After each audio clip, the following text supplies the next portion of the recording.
자, 인사드리겠습니다. 자, 20년 동안 발표 불안, 대인 공포증, 또 무대 공포증, 공포증 전문가로 국내 최초로 심리치료 스피치 교육을 진행하고 있는 국내 최초의 변화 코치 정동문 인사드립니다. 반갑습니다.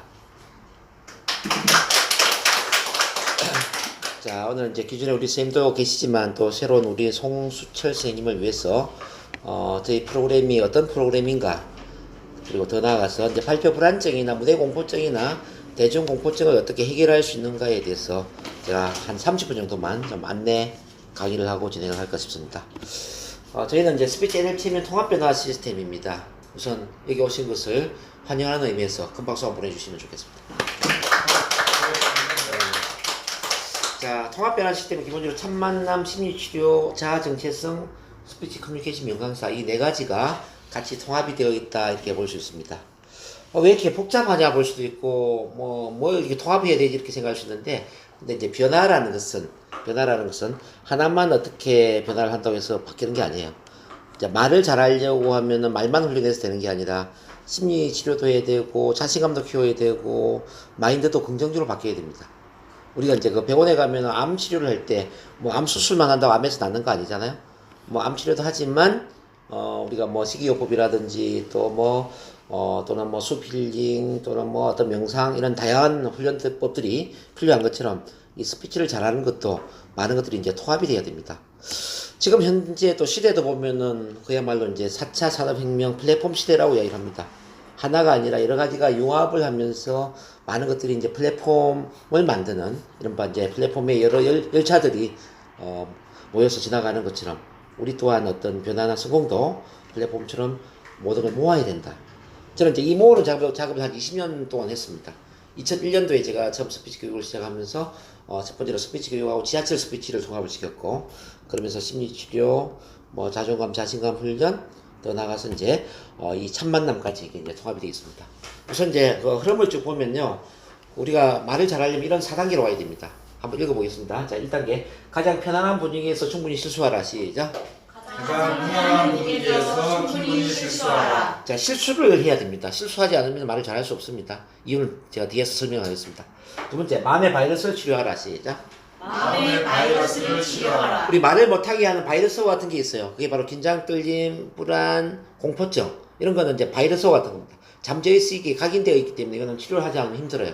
이것도 제가 뒤에서 다시 살펴보겠고. 그다음 3단계. 내면의 파워, 자기 사랑의 힘을 키워라. 시작. 내면의 파워, 자기 사랑의 힘을 키워라. 자, 말은 기술로 하는 게 아니라 말은 에너지로 하는 것이다. 이렇게 봐야 됩니다. 탁월한 마음은 탁월한 스피치를 하게 만듭니다. 탁월한 마음 상태를 만드는 게 참 중요한데, 그럼 그 탁월한 마음 상태는 뭐냐면은 자존감, 자신감, 열정, 뭐 사명감, 이런 긍정적인 마음 상태예요. 그 긍정적인 마음 상태를 만들지 못한다면은 말을 잘하는 게 쉽지가 않습니다. 자, 마지막에 스피치와 커뮤니케이션 그리고 명강사를 훈련하라. 시작. 스피치와 커뮤니케이션 그리고 명강사를 훈련하라. 자, 이 스피치 명강사라는 하나의 기술입니다.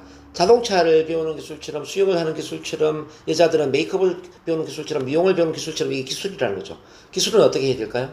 기술은 반복을 해야 됩니다. 충분히 반복해서 머리가 기억하는 게 아니라 내 몸이 기억할 수 있는 상태를 만들어야 됩니다.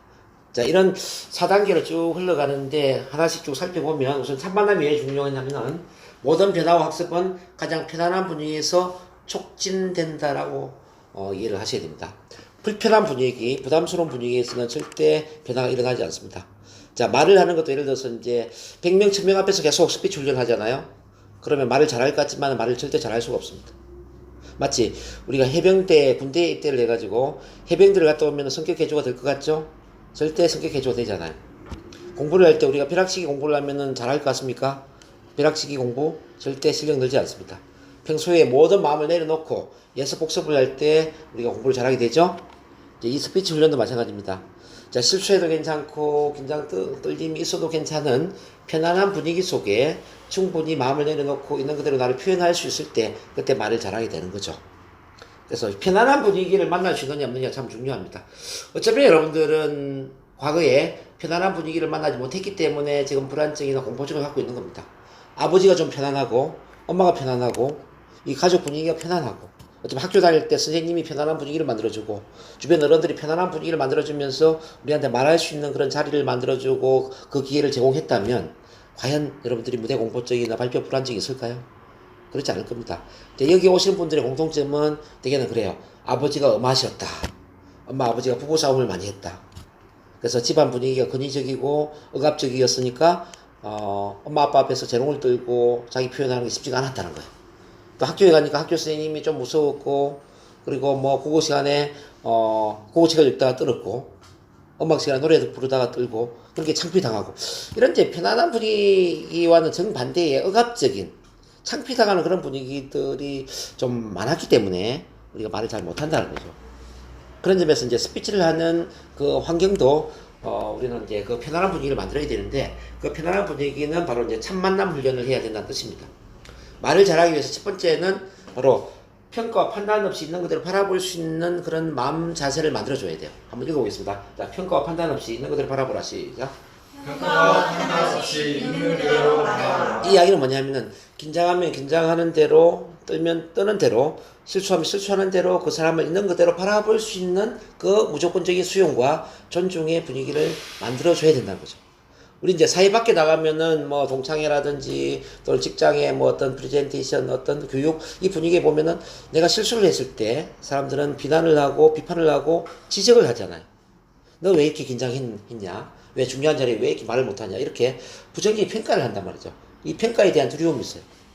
자, 인간이 가장 크게 두려워하는 게 보니까 바로 이제 평가에 대한 두려움인데, 이 평가라는 것은 쉽게 말하면 이 도마 위에 물고기가 칼로 난도질을 당하는 것처럼, 대중 앞에서 내가 어떤 말을 했을 때 이 청중들한테 난도질을 당하는 거야. 난도질.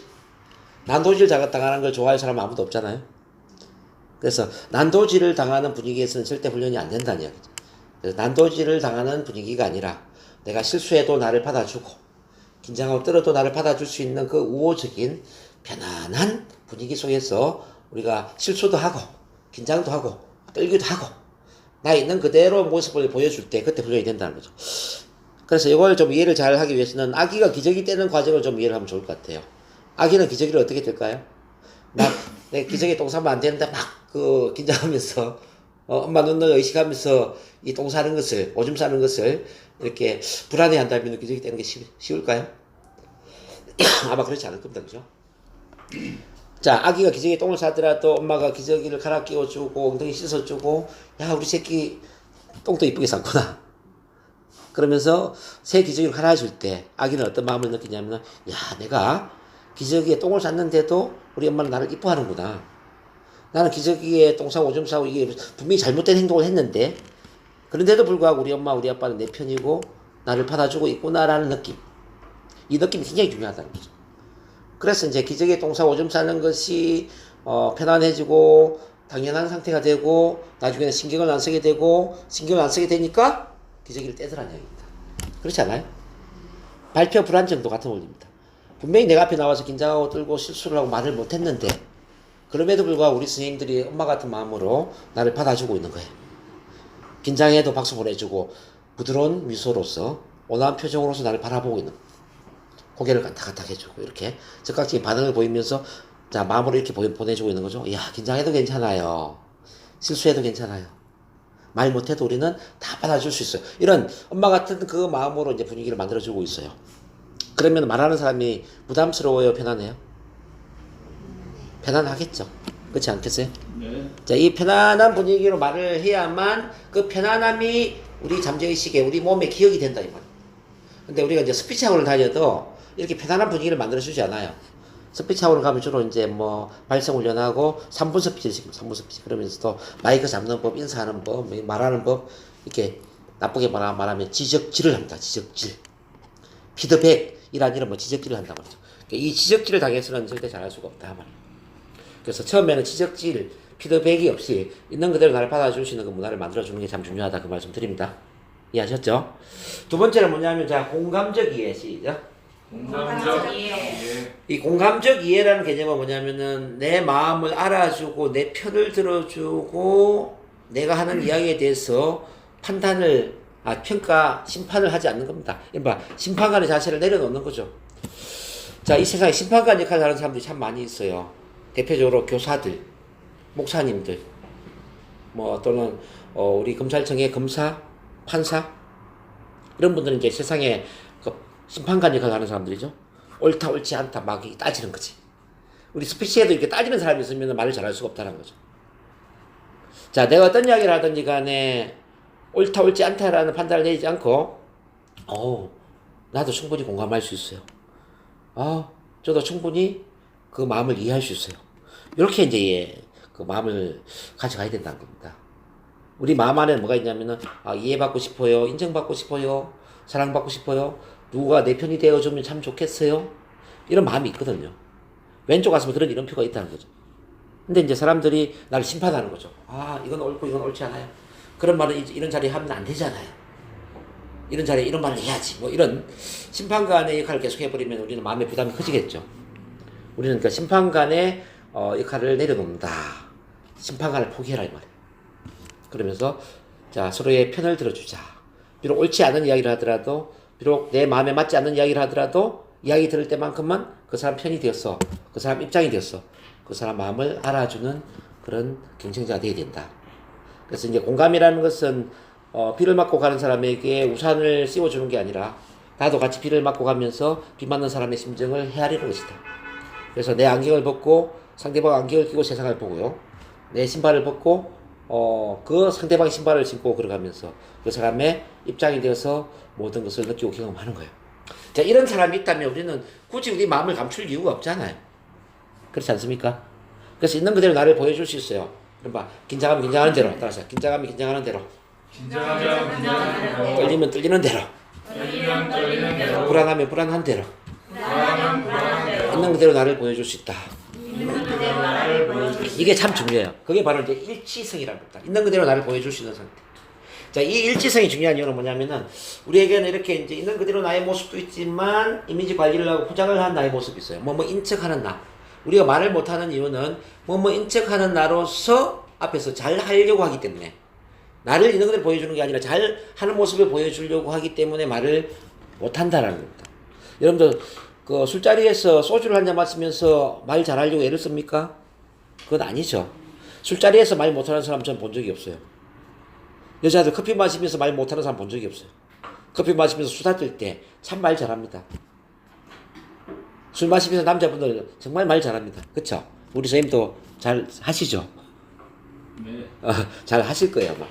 근데 왜 우리가 앞에 나와서 마이크 잡고 많은 사람들 앞에 이렇게 이야기하려면 말이 안 올까라는 겁니다. 자, 술자리에서는 있는 그대로 나를 보여주는 거잖아요. 있는 그대로. 그냥 뭐 생각나는 대로 이야기하고, 뭐 기분 나쁘면 기분 나쁘다고 이야기하고, 좋으면 좋은 대로 있는 그대로 나를 표현하잖아요. 저 수다도 마찬가지다. 수다도 있는 그대로 나의 마음을 이야기하는 거잖아요. 그래서 수다나 술자리 이야기는 있는 그대로 나를 이야기하는 거니까 편안해. 근데 여러분들이 이제 딱 앞에 나와서 마이크를 잡고 이야기하려고 하면 있는 그대로 나의 모습은 없어져 버리고, 그때부터 이미지 관리라고 포장을 한다는 얘기죠. 잘해야 돼. 이건 말하면 안 돼. 이런 말을 해야 돼. 그럴듯하게 말을 해야 되고, 인정받을 수 있는 말을 해야 되고, 칭찬받을 수 있는 말을 해야 되고, 남들한테 잘 보여야 되고, 뭐 그러지 않아요? 네. 예. 그렇게 하기 때문에 말을 못 한다는 거죠. 그래서 이제 앞에 놓더라도 이제 우리는 이런 마음을 키워야 됩니다. 자, 술을 마시면서 말을 하는 것처럼, 수다를 떠는 것처럼 말을 하는 것처럼 그런 편안한 마음 상태를 만들어내야 됩니다. 그래서 스피치 훈련은 술을 마시는 것처럼 말을 해야 돼요. 자, 스피치 훈련은 뭐라고요? 술 한잔 하면서 말하는 것처럼 이야기를 해야 되고, 수다를 떠는 것처럼 말을 해야 된다. 그래서 이제 저희는 처음부터 부담스러운 훈련을 시키지는 않습니다. 이제 앞에 나와서 편안하게 그냥 일상생활을 이야기하고, 우리가 또 질문지가 있어요. 뭐 참만남 카드라는 질문지가 있는데, 일상생활을 이야기할 수 있는 그런 질문지에 맞게 그냥 자기를 표현하는 겁니다. 뭐 당신은 어떤 음식을 좋아하세요? 뭐 이런 거죠. 뭐 좋아하는 음식도 소개를 한번 해보고요.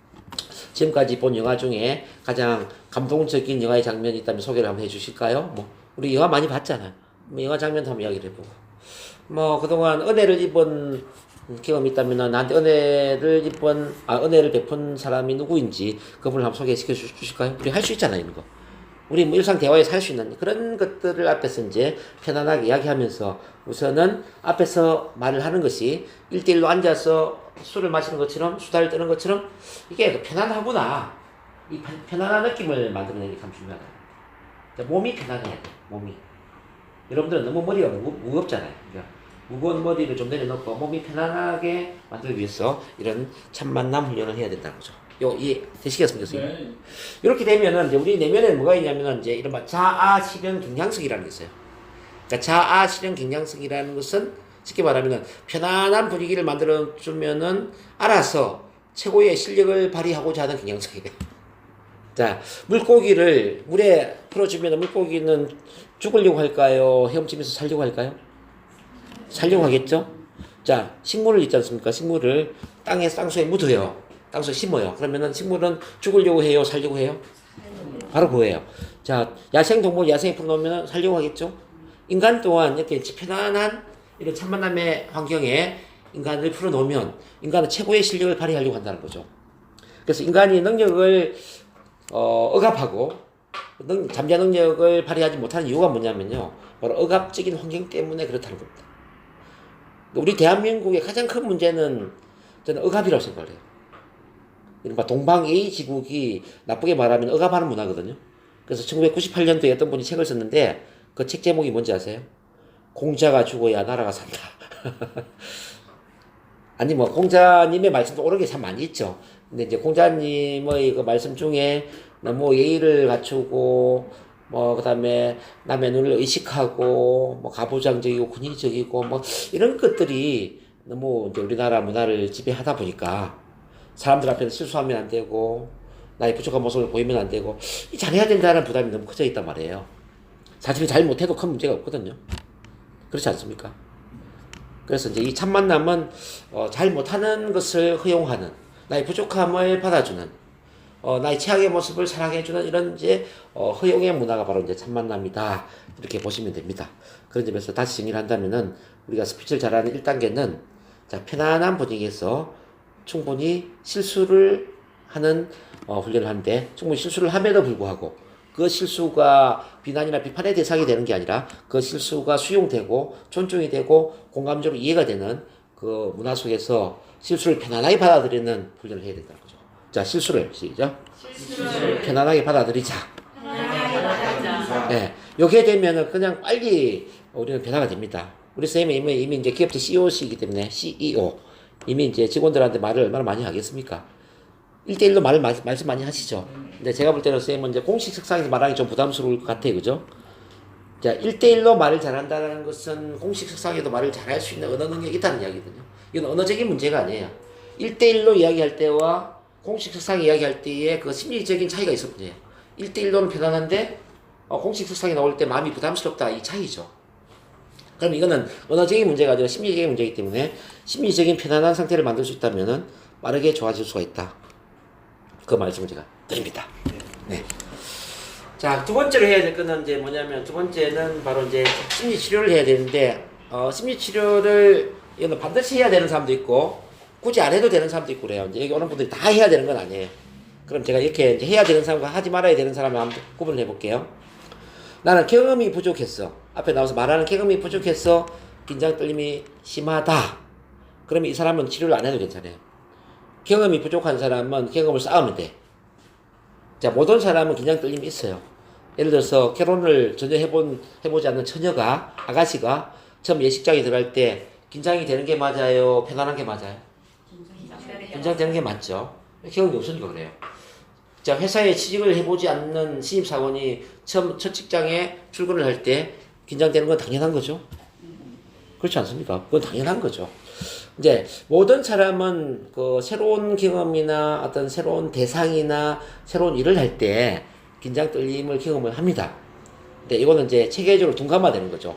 처음에는 긴장 떨림이 한 100 정도 크다면 두 번째 경험할 때는 80, 세 번째는 70, 60 쭉 들다가 한 21번 정도 반복을 해버리잖아요. 21번. 21번이 이제 마의 가문이에요. 어떤 일이든 21번을 반복하면은 불편함이 편안함으로 바뀌고 어색함이 익숙함으로 바뀌고 두려움도 자신감으로 바뀐다는 뜻입니다. 만약 여러분들이 이제 그래서 경험 부족 때문에 긴장 떨림이 있다면 앞에 나와서 말한 경험이 21번이 안 되는 거예요. 혹시 이 중에 21번 이상 나는 앞에서 말을 해본 경험이 있다 하면 손 들어보겠습니다. 없어요? 21번이 안 돼? 그러면 여러분들이 긴장되고 떨리는 그거는 심리 뭐 어떤 치료의 문제라기보다는 경험의 문제로 볼 필요가 있다. 이렇게 저는 이렇게 봅니다. 우리 선생님은 어떠신 것 같아요? 경험이 부족한 것 같아요? 아니면 뭐 경험을 많이 쌓는데도 안 되는 것 같아요? 어떤 쪽이죠? 경험이 좀 부족한 것 같죠. 그러면 경험을 쌓으면 되는 거예요. 근데 그 옛날에 스피치 학원 다녔다고 그랬는데 동인천에 거기는 몇 번 정도 말을 한 경험이 있죠 앞에서? 거기는 그렇게 많이 아니 얼마 안 다녔어요. 앞에 연단에 나온 경험이 얼마 정도 되세요? 거기는 개인 레슨을 받아가지고. 개인 레슨 받았구나. 오케이. 자, 여러 사람이 같이 안 했어요. 네네. 잘 알겠습니다. 자, 그러면 이제 반대로 이제 치료를 받아야 되는 케이스는 어떤 경우냐를 이제 생각해 보겠습니다. 자, 경험 부족보다는 과거의 상처 때문에, 예를 들어서 이제 어릴 때 아버지가 엄하셨어. 아버지가 나한테 심한 꾸지람을 했어. 엄마 아빠가 어릴 때 부부싸움을 했어. 또는 엄마 아빠가 이혼을 했어. 이런 이제 가정상의 뭐 어떤 불화라든지, 가정 환경상의 좀 어떤 위압적이고 권위적이고 가부장적인 그런 문화가 있을 수 있어요. 그렇죠? 이런 경우는 여러분들 이제 치료가 필요해요. 자, 두 번째는 어떤 경우냐면 이제 학교 다닐 때 뭐 국어 시간에 책을 읽다 들었다, 뭐 음악 시간에 노래를 부르다가 들었다, 또는 뭐 또래 집단으로부터 내가 왕따를 당하거나 놀림의 대상이 되었다. 이런 건 이제 충격적인 사건이잖아요. 그죠? 이런 것도 이제 치료가 필요하다는 뜻입니다. 그러니까 다시 정리를 한다면은 어떤 가정 환경상의 아버지가 너무 엄하거나 술주정을 부렸거나 부부싸움을 했거나 이혼을 했거나 이렇게 가정 환경상의 어떤 마음의 상처와 관련된 그런 어린 시절에 불우한 경험이 있었거나, 학교 다니면서 초, 중, 고등학교 대사 시절에 선생님으로부터 심한 꾸지람을 들었거나 또는 또래 집단으로부터 왕따를 당했거나 창피를 당했던 경험이 있느냐, 이런 걸 따져보시라는 거죠. 혹시 그런 게 있으세요? 혹시? 뭐 괜찮아요. 그냥 뭐. 아니 뭐 학교 다닐 때야 뭐 옛날에 선생님들한테 많이 혼났죠. 그렇죠. 네. 그러면 제가 질문하는 것은 뭐냐면요. 현재 지금 나이 30대, 40대, 50대 나이로는 그 별 일이 아닐 수도 있어요. 네. 근데 이제 옛날로 되돌아서 내가 11살, 12살, 뭐 17살 그 10대의 나이에서는 그게 충격적인 경험이 될 수도 있어요. 그래서 이제 그때 나이의 관점에 한번 생각해 봅니다. 그 어린 나이에서 내가 혹시 두려움을 느끼고 창피스러움을 느끼고 예를 들면 쪽팔리고 학교 가기 싫고 그런 기분을 느껴보신 적 있나요? 워낙 우리 때야 뭐 원칙 맞고 뭐 선생님들한테 엄청 맞았잖아요. 옛날에 우리는. 그렇죠. 예, 네, 그럼요. 뭐 다 누구나 그런데 뭐 창피하겠지요. 근데 뭐 학교를 못 갈 정도로 저게 그러지. 그러진 않았고 이제 혹시 뭐 공개적으로 좀 긴장되고 떨리고 이런 경험이 있었나요? 있었죠. 그러면 이제 지금 제가 왜 이렇게 꼬치꼬치 묻느냐면요. 그런 게 있었다면 이제 그런 것은 지금은 별 문제가 아닌 것처럼 느낄 수도 있지만, 근데 그 당시에는 그건 큰 문제였어요. 그 당시에는. 그렇기 때문에 이제 그 당시에 큰 문제이기 때문에 우리 잠재의식 속에는 깊이 각인, 이런 바 새겨져 있다. 그래서 요거는 잠재의식 차원의 문제이기 때문에 최면이나 NLP 기법을 활용해서 심리 치료를 해야 된다는 뜻입니다. 잠재의식과 소통할 수 있는 상태는 바로 트랜스 상태고요. 트랜스를 활용한 치료법은 최면 기법과 NLP 기법입니다. 그래서 그냥 편안하게 몸을 좀 이완시키고 긴장을 푼 상태에서 어릴 때의 기억을 머리에 떠올리고 그 기억의 구조를 바꾼다고 생각하시면 됩니다. 기억의 구조를. 이른바 이제 창피스러운 기억을 좀 편안한, 밋밋한 기억으로 바꿔주고, 두려움의 기억을 뭐 좀 편안하고 자신감 있는 기억으로 바꿔주고, 이렇게 이제 그 기억의 구조를 바꾸는 겁니다. 우리 영화로 본다면은 칼라 영화가 있고 흑백 영화가 있고 뭐 무성 영화가 있고 여러 장르가 있지 않습니까? 쉽게 말해 기억의 구조를 바꾼다는 이야기는 영화의 장르를 바꾼다 이렇게 보시면 돼요.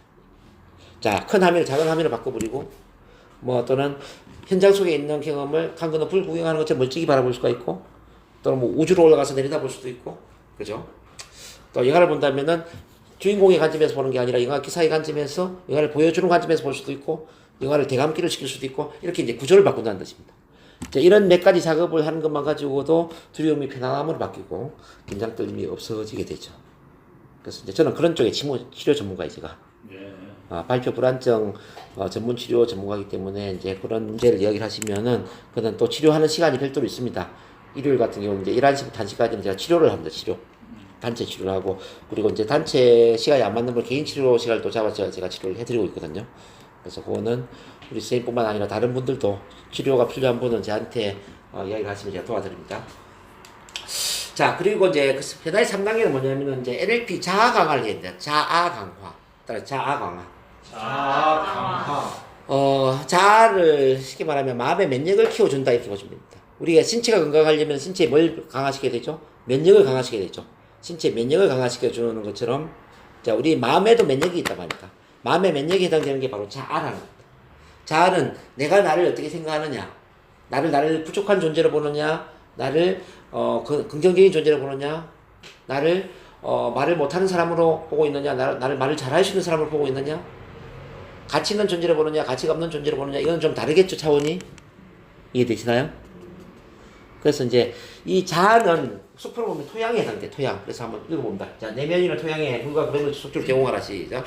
내면한 토양에 물과 가루를 지속적으로 제공하라. 메마른 토양이 기름진 토양으로 바뀌면 나무는 알아서 잘 자라게 된다. 메마른 토양이 기름진 토양으로 바뀌면 나무는 알아서 잘 자란다. 스피치 성격 대인관계에서 일드는 한 그루의 나무와 같다. 스피치 성격 대인관계에서 일드는 한 그루의 나무와 같다. 자, 나무가 잘 자라려면 토양이 기름진 토양이 돼야 되는 것처럼 우리가 스피치를 잘하고 강의를 잘하고 뭐 대인관계나 리더십이나 외적인 성격이 긍정적으로 바뀌려면은 내면의 자아가 긍정적이어야 돼요.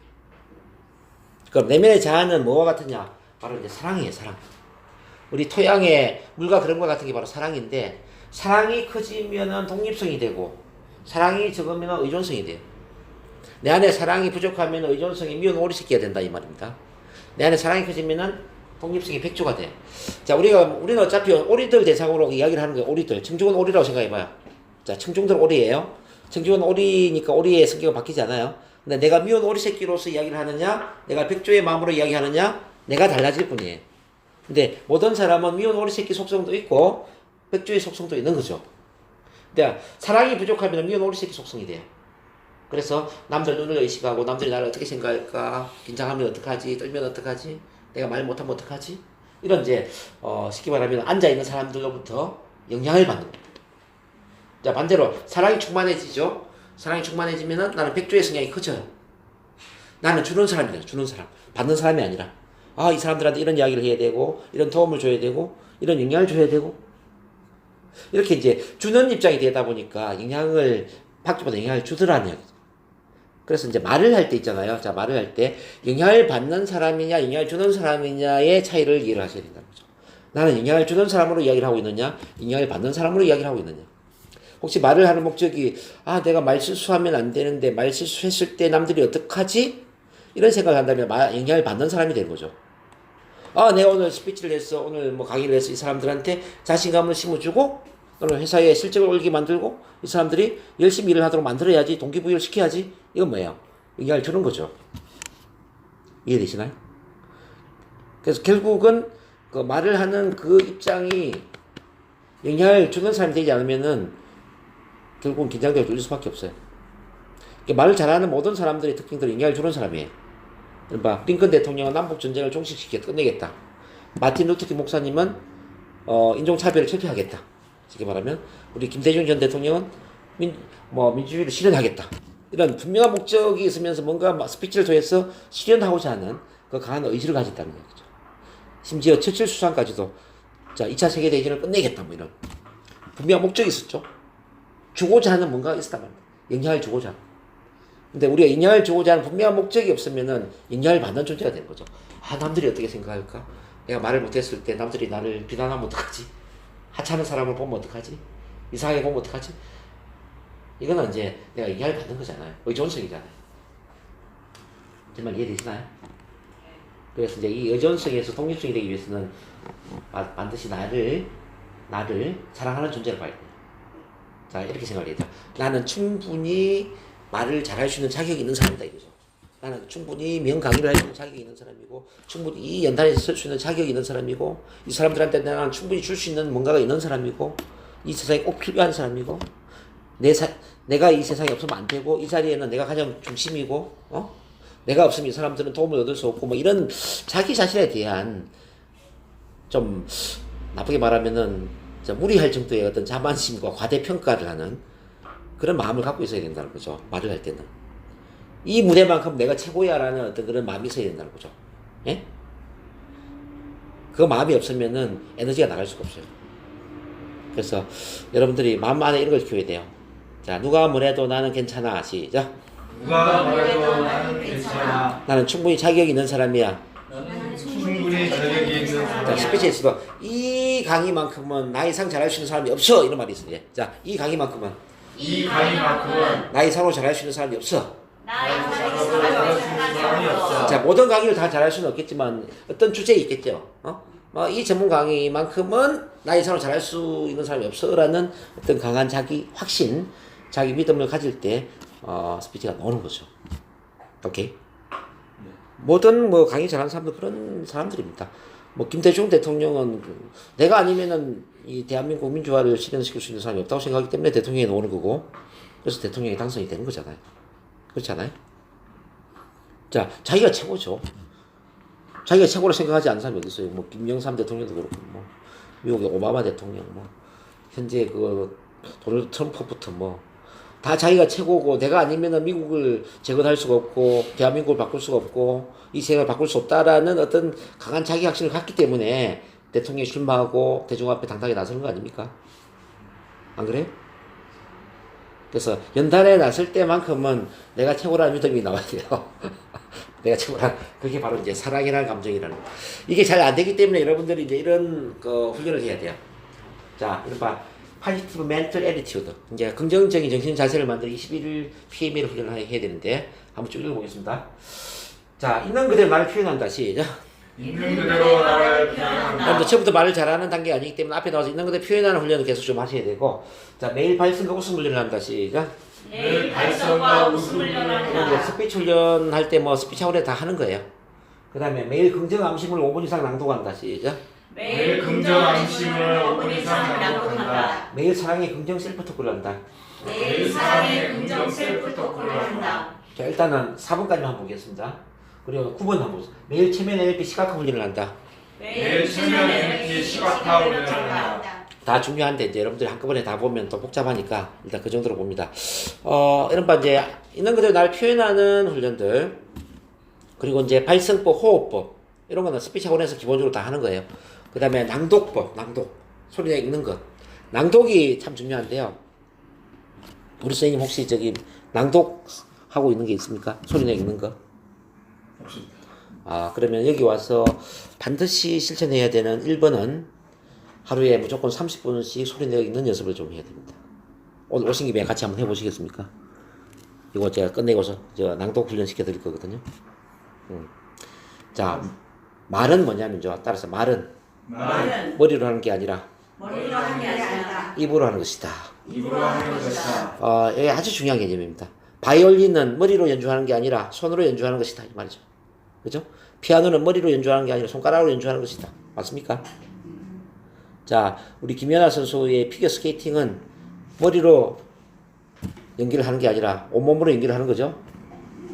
스피치도 마찬가지. 스피치도 머리로 스피치를 하는 게 아니라 입으로 스피치를 하는 거예요. 그래서 스피치를 공부라고 생각하시면 안 됩니다, 선생님. 스피치는 공부가 아니고, 따라 스피치는 공부가 아니고 스피치는 공부가 공부가 아니고 아니고 운동이다. 운동이다. 운동은 어떻게 해야 되죠? 몇 번 하다 그만둬야 됩니까? 줄기차게 해야 됩니까? 운동은 언제까지 해야 되죠? 머리가 기억하는 게 아니라 내 몸이 기억할 때까지 해야 되죠? 그래서 선생님은 여기 오시면요, 저랑 평생 가족이 되셔야 돼요. 보기 싫을 때까지 저를 봐야 돼요. 자, 뭐냐면 평생 가족이 되는 이유는 뭐냐면 몸이 기억할 때까지 훈련을 해야 되기 때문에, 그거는 한 달, 두 달 끝날 문제가 아니라는 거예요. 만약 선생님이 한 두 달 만에 모두를 끝내겠다 하면은 차라리 안 하는 게 좋아요. 자, 몸이 기억하도록 해라. 몸이 기억하려면 최소한 한 6개월 이상 꾸준히 해야 된다는 거죠. 뭐 자동차 운전을 우리가 뭐 한두 달 한다고 운전 잘합니까? 아니잖아요. 계속 운전해야 되죠. 자, 뭐 음악 연주가들 연주를 1년 뭐 2년 끝내는 거 아니잖아. 죽을 때까지 항상 다 하잖아요. 스피치를 죽을 때까지 해야 돼. 죽을 때까지. 죽을 때까지 앞에 낯설 생각하고 스피치 훈련을 해야 되지. 한두 번 해보고 그만두겠다 이건 말이 안 되죠. 운동 한두 달 하다 그만두겠다 아니죠. 줄기차게 해야 돼요. 여기는 전부 평생 해버립니다. 평생.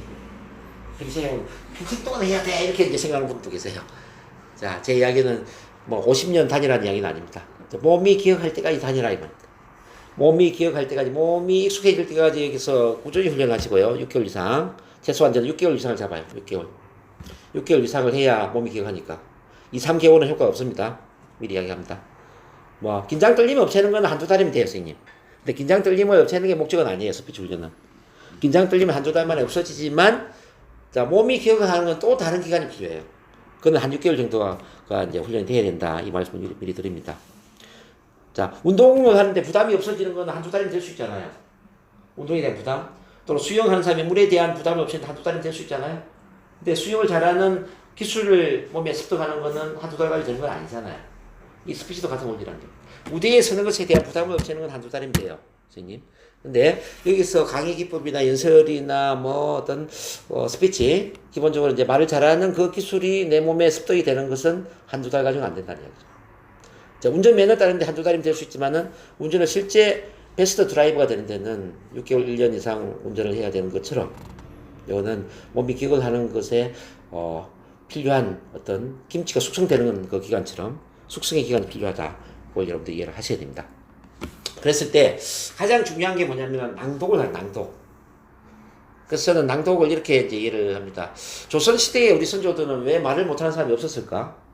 과거 시험에 급제한 사람들이 20대이건 30대이건 급제를 하는 순간 다 말을 잘하고 뭐 관직에 갔을 때 강한 리더십이 나왔단 말이죠. 이 비결이 뭘까? 저는 낭독이라고 생각합니다.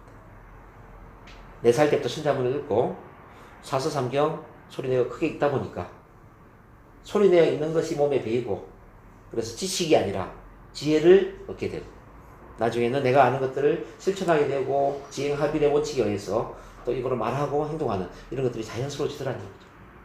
우리가 말을 잘한다는 것은 뭔가 머리에 외워서 말을 잘하는 게 아니라 내가 뭔가를 실천하고 있기 때문에 말을 잘하는 겁니다. 내가 느끼고 경험하고 실천하는 그런 지혜를 만들었기 때문에 말을 잘하는 거 아닙니까? 그렇게 생각하지 않으세요? 네. 외워서 말 잘하는 게 아니라 이게 공부가 아니다 말이죠. 그걸 이제 이해를 하셔야 됩니다. 어쨌든 이제 그런 원리를 하고 이제 마지막에 이제 변화의 4단계로 스피치 커뮤니케이션 명강수 트레이닝을 해야 되는데 그러기 위해서는 자 지금은 왜 스피치를 잘해야 되는가부터 좀 설명을 하면은 지금 스피치 커뮤니케이션의 시대예요. 말을 잘하는 사람과 못하는 사람의 차이가 2배, 3배의 차이가 아니라 지금 수천 배, 수만 배의 차이가 날 수도 있습니다. 잘 보세요. 지금은 3D 프린트, 뭐 인공지능, 로봇 이런 것들이 일자리를 다 빼앗아가 버리잖아요. 남아있는 게 뭐죠? 인간에 남겨진 유일한 그런 기술은 말하는 기술이고 소통의 기술이에요. 그렇죠? 그리고 이제 미국에 이제 성공한 사람들을 연구를 해보면 공통 분모가 있었어요. 첫 번째는 전문가더라. 두 번째는 강의를 잘하거나 스피치를 잘하더라. 세 번째는 시스템을 만들었더라. 전문성, 스피치 능력, 시스템. 이 세 가지 공통 분모. 지금 우리나라도 마찬가지입니다. 지금 직업적인 강사만 강의를 잘하고 말을 잘해야 되는 그런 게 아니고 강사가 아니더라도 내가 회사를 운영하건 뭐 직장인이건 뭐 자영업이건 관계없이 스피치는 내 전문성을 홍보할 수 있는 최고의 마케팅 수단이다 이렇게 이제 봐야 됩니다. 무조건 잘해야 되고요. 그리고 이제 그 또 시스템이라는 건 뭐냐면 조직력을 만들어야 된다 이 말. 조직이 있다는 이야기는 스피치가 있다는 이야기 아닙니까? 그렇죠? 그럼 말을 잘하기 위해서 어떻게 하는가? 자, 1단계. 자, 있는 그대로 말한다. 시작. 있는 그대로 말한다. 2단계. 내면의 에너지를 키운다. 내면의 에너지를 키운다. 3단계. 프레젠테이션 강의 기술을 훈련한다. 프레젠테이션 강의 기술을 훈련한다. 처음에는 잘하려고 하면 절대 못합니다. 그래서 있는 그대로 말해야 돼요. 긴장하면 긴장하는 대로, 떨리면 떨리는 대로, 불안하면 불안한 대로 이야기를 좀 해보자. 자, 두 번째는 말을 잘할 수 있는 내면의 에너지를 키워서 이른바 자신감, 자존감, 뭐 어떤 믿음, 신념, 사명감, 내 말하고자 하는 것에 대한 강력한 그런 열정을 키우는 게 중요하겠다. 그리고 마지막에 기술을 훈련해. 기술은 제가 말씀드렸죠. 기술은 머리로 공부를 하는 게 아니라 몸이 기억을 하도록 반복적인 훈련이 필요하기 때문에 이거는 김치에 숙성된 그 기간처럼 우리 인간에게도 숙성된 기간이 필요하다. 그래서 평생 회원으로서 최소 6개월 이상 꾸준히 훈련을 할 필요가 있다는 이야기입니다. 뭐 강사를 좀 생략하고 이렇게 해서 이제 훈련이 됩니다.